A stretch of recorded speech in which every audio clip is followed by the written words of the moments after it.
Kamlala çəkay Kamil. Bu günlərim mən burada həqiqətən əziyyət çəkmişəm.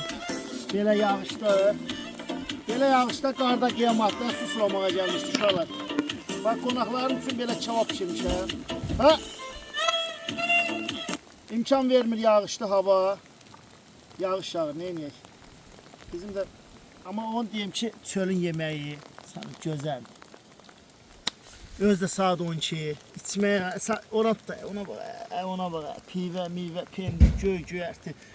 Yağış yağsa da biz kayfımızdayıq da qədər alıb. Buna bax, közləmə kartoşkamıza kimi var da, yəni bax, hər şey var. Ha? Buna bax. Andullah. Ananı banadan ayrı salar. Kamil mənim üzümü də çəkər, bir onun üzümü də çək. O paylaşım eləyim. Dəyərli izləyicilərim məni izləsinlər. Bunu da çəkər, buna bax. Yıxılayım dirəyi yandılallaha.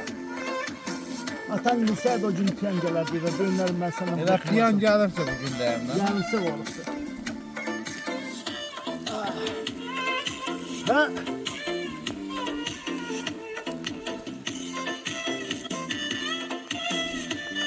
Ağzımı suya axır, mala baxıram. Götürmək verdana yəyəsən imamaz. Nə verir? Oradan da çörəklə şuradan pendir sürməyə andolala. Ağzımı suya ağzımı dayanır. Onu çək ye. Dürmək ver bir dənə yəyəkdən. Acana pendir ver çörəklə. İmamam da oğlum. Acından ölüləm axı. Umarım dəyişdən. Bu istaşlı salat mansı qoydusan. Görmə. Bəyər pişmiş bu.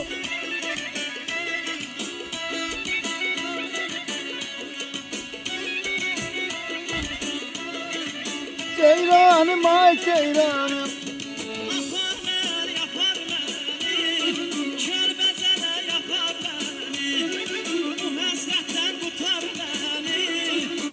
Kerbezara yapar beni.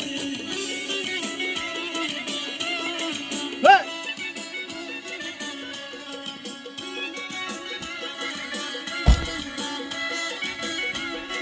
Gel ne yapalım oğlum?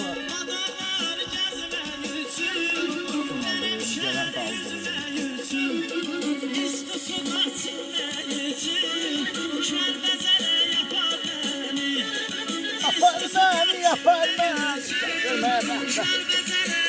Kamil çək ya Kamil. Bak bugünkü bu. Ne var? Bak. Bunlar polka evde tapı olar. Çölün lezzetini vermir. Ha yandı.